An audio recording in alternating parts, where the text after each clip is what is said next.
Hey everybody, welcome back to the Councilcast. This is episode 3. We're going to be treating this as a little bit of a Q&A in response to some of the questions that we got when we asked you guys if you have any questions about our previous podcast, episode 2, go check it out. That was all about the Riverside and anything else that you'd like to ask us. So my name is District Councillor Craig Reeves and I'm joined with Councillor Charlie Homer. How you doing, Charlie? I'm good, thanks, Craig. Good to be back. Good to be back. It is good to be back. Don't sound too enthusiastic. No, it's good. I'm amazed that people keep wanting to hear us talk, so it's a positive thing, I guess. This is interesting. We'll see where this goes with these Q&A episodes. I think we'll start things off. So we had the Riverside Shopping Centre. There was so much more that we could talk about with that Riverside Shopping Centre episode. I mean, it was an hour long. I mean, one of the comments back was, "Oh my God, it's an hour long." It's quite it was quite lengthy. Yeah, it won't be the only episode about it. But we've had a couple of questions about it. One was about the public hall, and has the public hall has funding set aside and planning permission. Could this not happen sooner? Because the person says that they don't want to be waiting around to 2029 when they predict that maybe the area will be reopened. What are your thoughts on that, Charlie? Well, I think that the public hall, unfortunately, has been closed for quite a long time now, and the reality is we've always wanted to see come back into use. I think this scheme, and because of the demolition, from what I've been told from officers, is just impossible to have any of that frontage open whilst the demolition happens. It's just too dangerous. Dangerous, maybe not the right word. It's just not safe to do that, and obviously they have to protect that part of the building. Needs to be protected at all costs because it's a grade protected building, so needs to be done. But yeah, I mean, I sympathise in terms of it's going to take some time, but we have moved on significantly in the fact that we now know actually when we expect these things to come back online, which I think is a big departure from where we were last summer, where we had absolutely no idea when actually we could start talking about sort of dates and days and stuff like that. But I do sympathise. The main thing, though, of course, is that there is focus on that public hall and an aim to bring it back into its public hall usage, which obviously it hasn't had or been for longer than I know. I don't know when that was last used. So yes, that's but great question, and thanks for asking it. We've had another one about the Riverside, which is it's absolutely right to close it, but how long has Home Bargains got on its lease? And on a health and safety ground, the doors need to be closed. The reality is, as far as I don't know how long their lease is, but I know that they've been served notice. So now it's about trying to, first and foremost, we don't want Home Bargains to leave the town. We don't want them to leave the town centre. So I hope that we can find somewhere, or they can find somewhere else to relocate. Unfortunately, there's a number of vacant units in the high street that could potentially work, but I appreciate that that's a commercial decision and they've got to work through that. There's obviously, we talked about that last time when we met, about the fact the staff there, and I don't want to think of anyone losing their jobs, and hopefully that can all be protected too. But like all these things, it has to go through a legal process.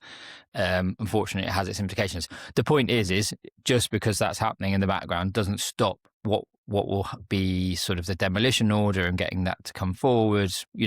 Basically everything else works alongside that, so that when actually Home Bargains does vacate, we're in the position that we can start work immediately. And I think that's been, from my understanding, and I'm pretty confident that anybody that speaks to officers at Wychavon or would have been at that event in April, they would have said similar things. We've got to do this, but once we've done it, we'll be ready to go and hitting the ground running, sort of thing. Yeah, I mean, there's obligations within the relationship with the centre and Home Bargains, and I guess we can't be shutting off areas and doing things what we would like. And if there is a health and safety ground to shut it down, then it's not about shutting it down based on health and safety. It's about making it so that it can't be shut down because of the obligation with the lease, if that makes sense. So I think, obviously, if there is a health and safety ground to shut it down, and we have been knocking on doors with Worcestershire Regulatory Services, for a long time about whether it is deemed safe in there from all angles, whether there be glass panels on the roof or pigeon poo on the floor. And it's been assessed and hasn't been the case. So it is a frustration. And as you say, we do want the Home Bargains to remain in the town and jobs to remain safe as well. It's really sensitive, isn't it? There's a legal process to go through. It's like all legal processes. That has to be done correctly and properly, and it's the right that it is. And if anyone's going to do that right and properly, it needs to be a local authority. They have to follow the letter of the law, and absolutely they are. They've served notice on home bargains. It's now a conversation. Obviously, you don't want that to become a sort of conversation which gets soured, because we hope that they all stay in the town centre. So, it's about trying to come up with the best scenario, the best situation, because contrary to what we've been talking about, as much as it's great that we now own the shopping centre, we're closing, we're going to demolish it, we don't want to see what has been a business that has, people, it's got regular custom, it's an employer, it's in our town centre, it's a ratepayer, those things all matter. So, we want to make sure that we find a good conclusion to that sort of next stage for them. And I'm pretty confident that's what officers are working on and trying to do. But ultimately, home bargains are a commercial entity. They have their own wants, needs and desires. So we'll have to work through those and see what happens, I guess. Yeah, absolutely. And whilst we're talking about businesses opening and closing, thanks for all the questions, and do keep them coming in as well. Put them in the comments below across TikTok, Facebook, YouTube, the works. We're everywhere at the minute. Spotify as well. We're on Spotify now and Apple Podcasts. Go and give us a follow there. We've got one more question. We'll come back to that at the end. But we had Cllr, the Italian restaurant. They said that they were shutting their doors and everyone was in shock. And that's such a big space in the town that's going to be vacant. Massive, yeah. And you were walking through the high street the other day and you saw a lovely sign that said... Yeah, said they're going to be reopening. Something's going to be reopening. From what I can tell at the moment, it seems like they're doing lots of decoration stuff. Somebody was painting the windows the other day, so it seems like they're coming in with make the space look fresh and going to sort of seems like a similar type business from the sign. It's sort of about pizza and pasta. I mean, Cllr was there for a long time, and it's a real shame to see them go. It wasn't clear what the sort of reasoning was for that, and I think obviously the economic climate is something that plays into it, but ultimately, I'd say that Cllr had weathered a few economic storms, and likewise they'd got through COVID and everything else. So they were a pretty resilient company and a group of people. But good luck to those guys that are coming in, and thankfully that space will be filled. I mean, I'm old enough to remember when it was ass. My heart sunk when I heard the news about it, and I was like, we're trying so hard to bring investment to the town and drive this momentum and fill the spaces. And now we've just got this rather large unit space that's about to sit there empty, and then literally within a blink of an eye there's a new company taking it on. So we'll see how that goes. We'll report back on that one. An exciting application has come to the table. This might be news to quite a few people because it's pretty fresh. Around the petrol station on Vine Street. It is Vine Street, isn't it? It's, Abbey Road, isn't it? Oh, it's Abbey Road. Sorry, Of course, it's Abbey Road, isn't it? Yeah. God, how could I forget that? You've had me really worried. Then I was like, is it Vine? I've been calling it wrong forever. Lived it for like 7 years. Never mind. So Abbey Road, Vauxhall Inn area, although not the actual Vauxhall Inn. No, the petrol station car wash area, isn't it? It's the petrol station bit, not the chicken box and the other bit that lasted a week when it opened, I think. That's quite exciting. So, yes, it's another petrol station. It comes with what looks like an EV charging area as well, and a drive-through. And it's all a bit ambiguous at the minute because there's no brands associated with it. No. Looks like a nice scheme, though, what they're putting forward. Looks like it would definitely tidy up that site. I mean, that petrol station has been there for a long time, and a lot of people, it used to be the place where you got the cheapest fuel in town, and it was that, at one point, literally, it was the only thing they did was sell petrol. They didn't even have anything in the shop. Right. And so, I mean, that's pretty good for a petrol station, though. That's what you'd expect. At least they didn't run out of that. You don't just go to a petrol station these days for petrol, do you, anymore? I don't at all because I've got an electric car. Well, you can go there and charge it up there if you want. I can charge it up now, yeah. I think the reality is that part of town, because of the BT Exchange, which is still, I mean, most people think the BT Exchange is sort of a redundant, derelict building. It's not. It's actually still, it's pretty important for key infrastructure in the area. It's just the exterior looks like it's 1960s and nothing's ever happened to it since, which is pretty much the case. But so at the moment, the petrol station and that area. I mean, it used to be the Vauxhall. That was what the pub was called up in that corner, and it used to be quite when it was open, it was busy enough, and people would start there and work their way to town, and vice versa. You could sit outside and have a beer. It was quite nice.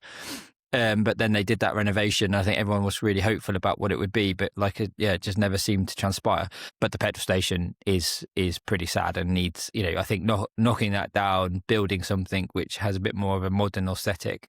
The drive-through thing, I think I'm always amazed about drive-through coffee, but obviously they wouldn't, there's got to be a market for it, otherwise they wouldn't do it. So I'll tell you where the market is, Charlie, is when you have a sleeping child in the back of your car that you cannot leave in the car to go and get your coffee, and you've got about 45 minutes in the car and you've got nothing to do except for go and drive through a coffee and get the coffee without disturbing said child. And then that creates a habit in your life which you cannot get away from. This is why so that's what these companies have based their whole business model on, is nap-trapped parents.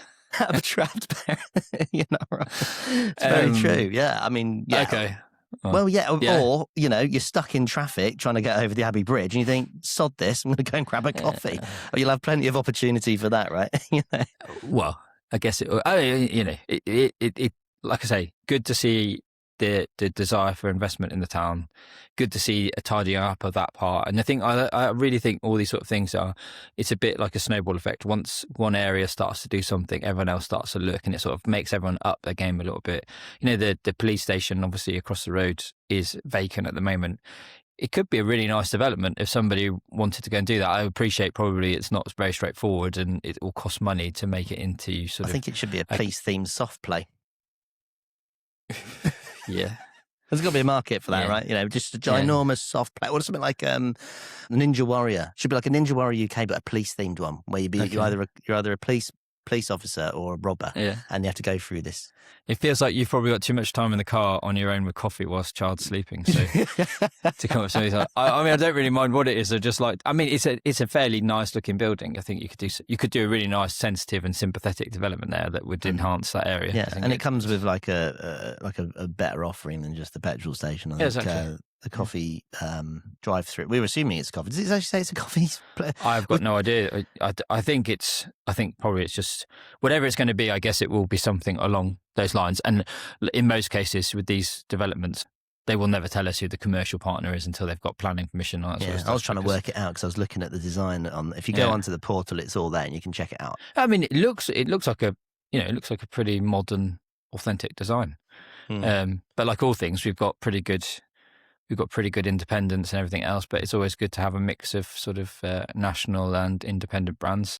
It's definitely something I'm glad to see that area get tidied up, and based on what I've seen on the planning application at the moment and the portal and everything else that I'm aware of, it's definitely something that I'd be, as a sort of ward councillor, mindful to give my support to.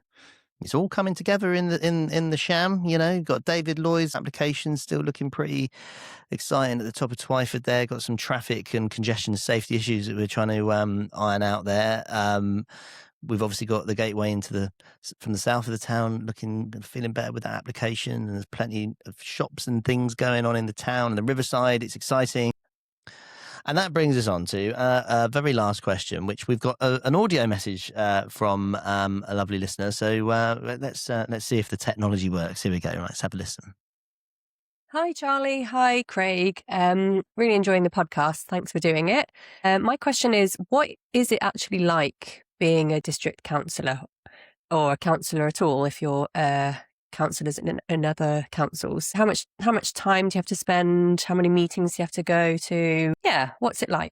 So there we go. Thank you very much for the question. It's a big question, actually, isn't it? What is it like being a councillor?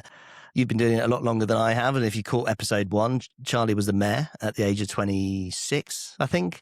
Very well versed in all of this local political game.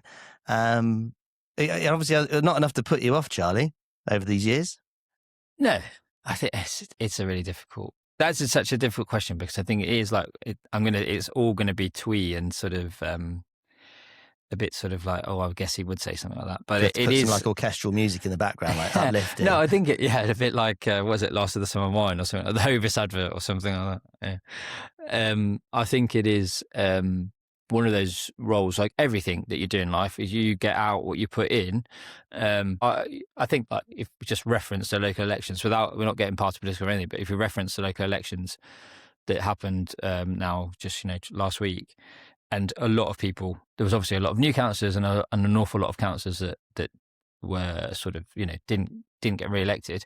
And I think in all things is anybody that's willing to put themselves forward to stand in public office and to stand up and represent and be counted and to put forward their views on how they think things can be improved or to try and shape the place they live deserves respect, regardless of political party, frankly, because it isn't a job where, you know, it's not woe is me or anything like that, because it's not, you know, ultimately I made these decisions, I went into it with my eyes wide open, but it is somewhere where you can be very quickly and very easily sort of shut down, cut off. But just to say very that hard opinions. You talk about, you know, people putting themselves forward to stand and make a change and you know, respect regardless of party. But there's some people that just stand because they are a name on a ballot paper representing a party, and that really frustrates me. Frustrates me. You know, when you've got somebody that go, I mean, we had an election not maybe too long ago where probably a number of people were that they were on the ballot paper because they're representing a party, been asked to be. You know, parties need to have names on ballot papers. It's advertising essentially, and then ended up winning the position, and then they're quiet or they resign. It can happen. And I think a lot of people just think I think, you know, how many times do you hear about, they're on the take and they're getting paid a fortune and et cetera, et cetera. You know, all this sort of stuff. The word brown envelope keeps coming up on, like, if there's ever a post about an application, it's who's got the brown envelope for that. And it's like, we're not in the 1970s anymore. Like the system the system is so slow and full of red tape and considered that you couldn't even accept a bottle of wine for something. You know, you couldn't. Well, and I think you got to a point where most councillors, like at least probably, I mean, there's a pretty good national example at the moment of somebody that took a gift that's a bit questionable, and I guess that's working through. But most people just don't even want the hassle. Like, you know, if you get offered something, like, oh no, I'd actually just rather pay for it, or I'd rather just not have it, or it's because it's just not worth the hassle. And rightly so. There's a level of scrutiny, and also now because of the world we live in and the era that we live in with everything, it's easy to be scrutinised, and so be it. You should be scrutinised if you're in public office. But what I would say to the person that asked the question is it is a great opportunity to be at the table, to try and put forward what you think is the solution, and trying to work towards something that you think can better the place that you live. It's one of the best ways to cause an argument between your loved ones, because ultimately you have to keep telling your wife you've got to go to a meeting in the evening and you're not going to be there for childcare and all that sort of stuff. It is about sacrifice.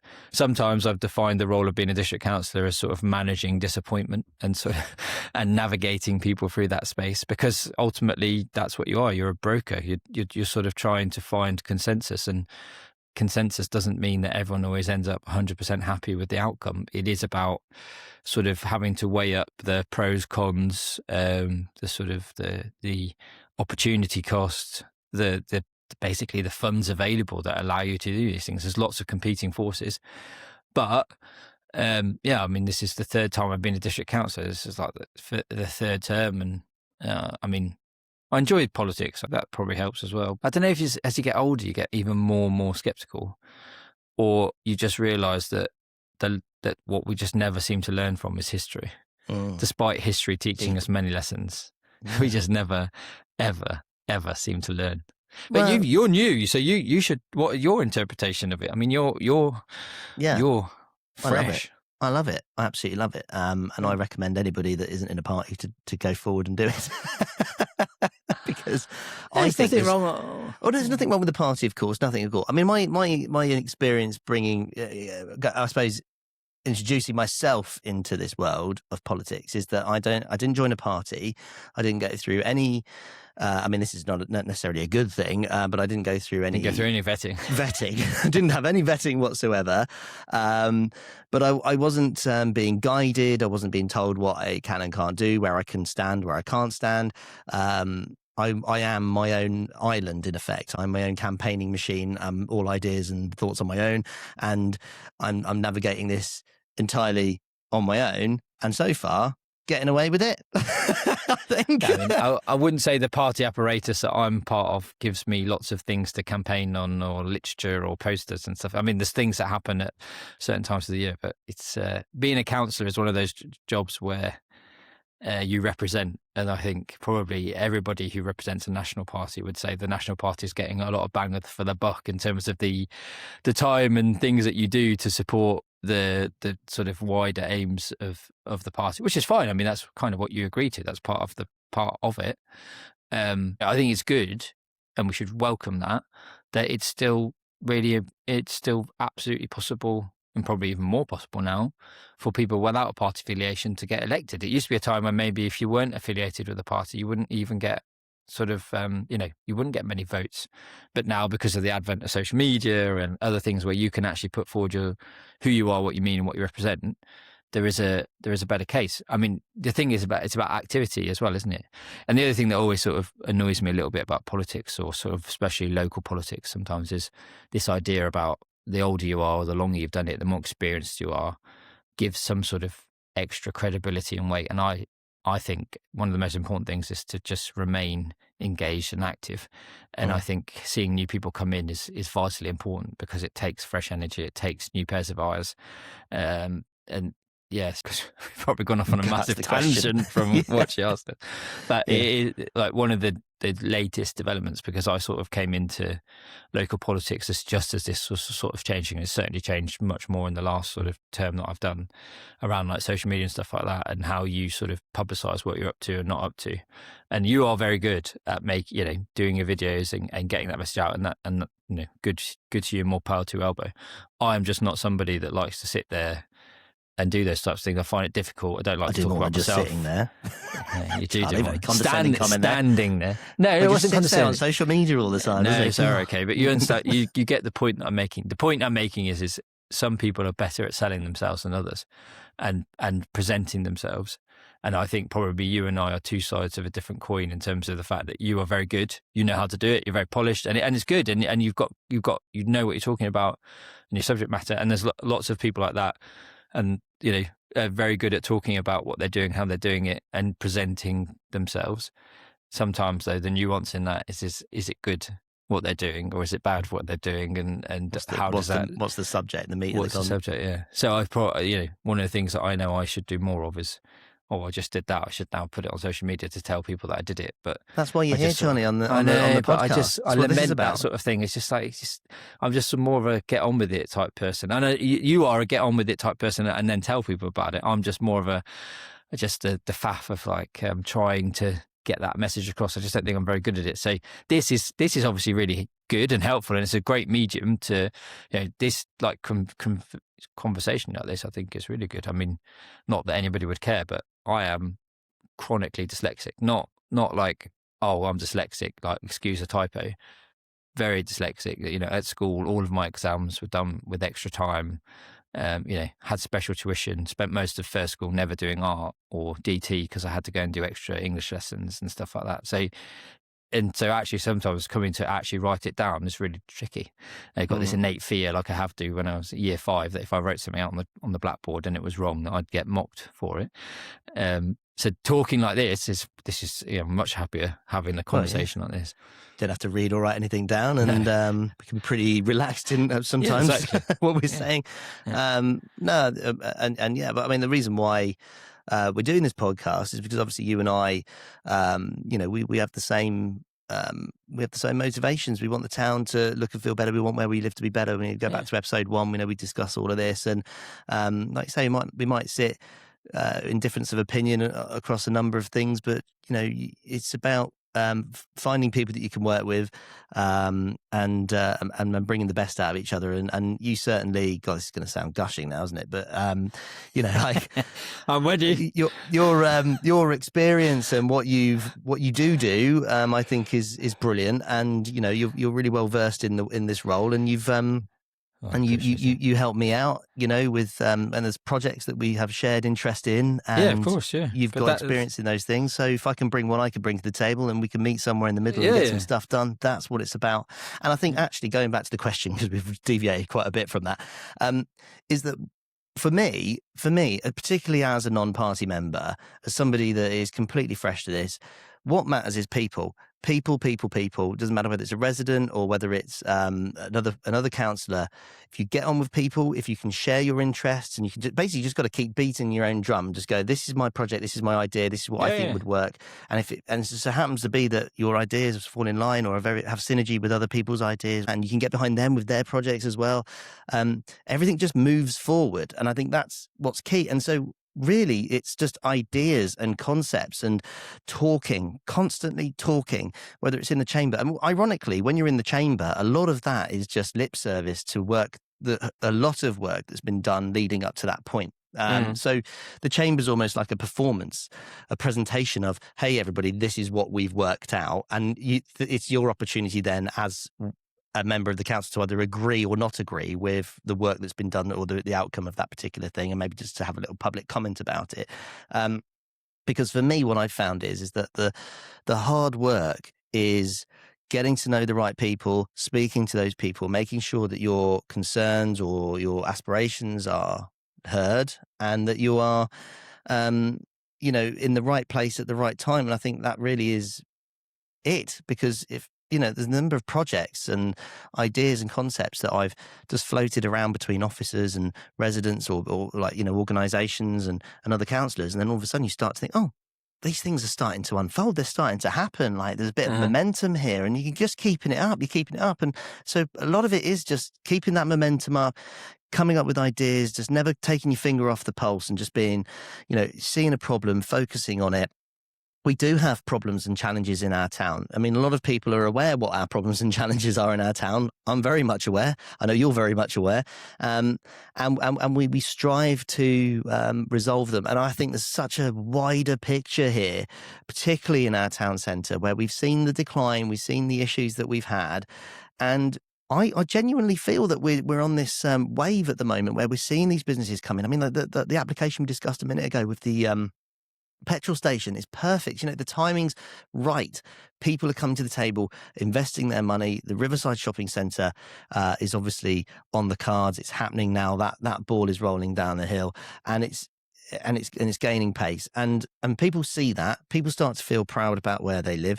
We get some projects on the table so that we can uplift the space and bring that pride back. And that's what I love about this job, because you get to a point where you're trying to talk to people about what you like, and then actually you get to a point where people want to know what you think about an idea, or have you got any ideas about this?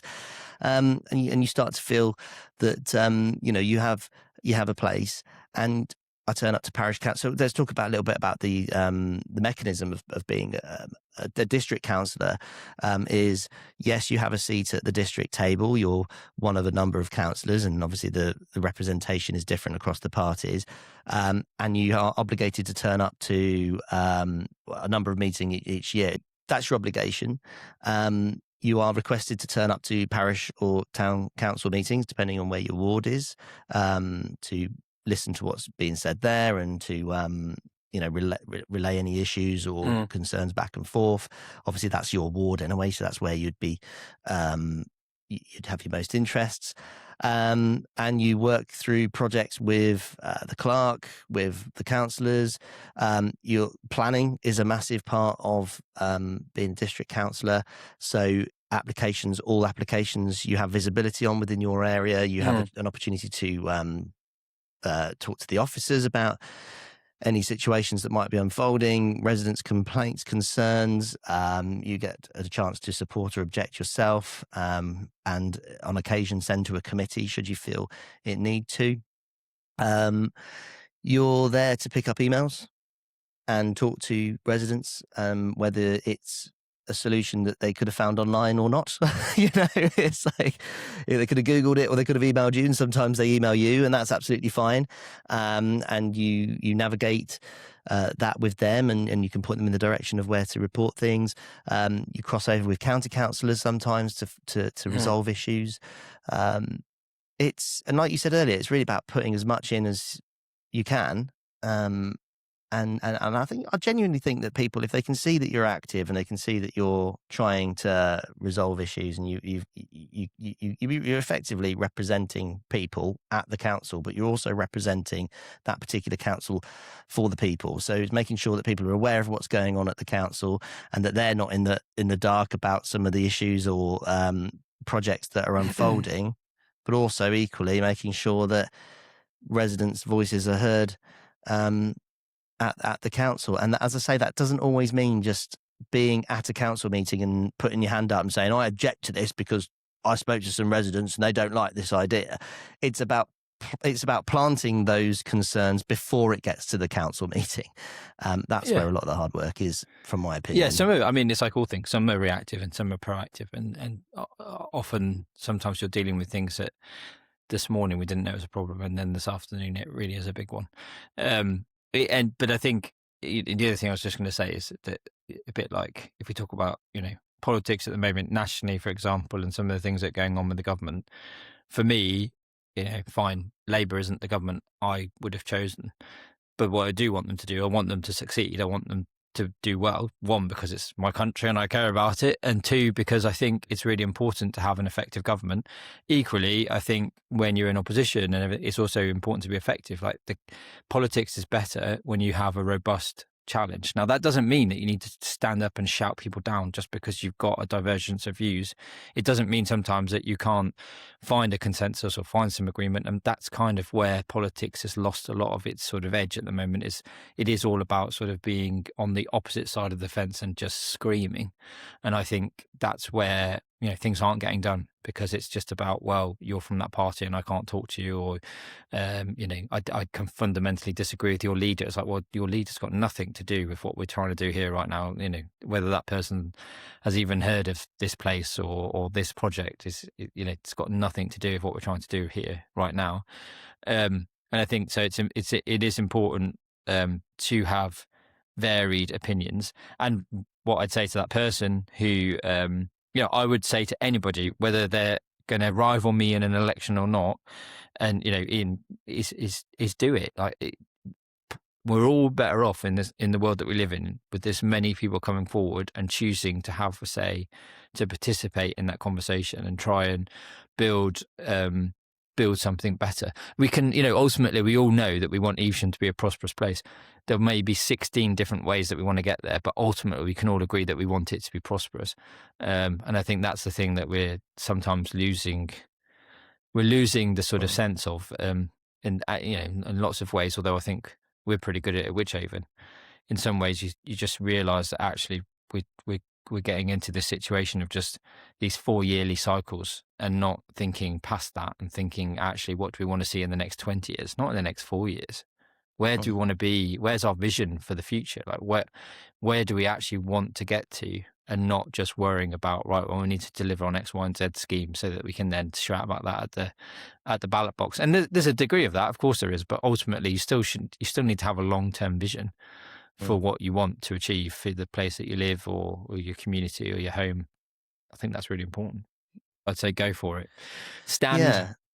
Well, yeah, stand for a party, stand independently. I think we need diversity, not only in politics, but we need in age, in gender, in opinion. And I mean, for me personally, politics, national politics is national politics, and of course there are things that are going to filter down in terms of the way that finances are kind of trickled down from government, of course, into local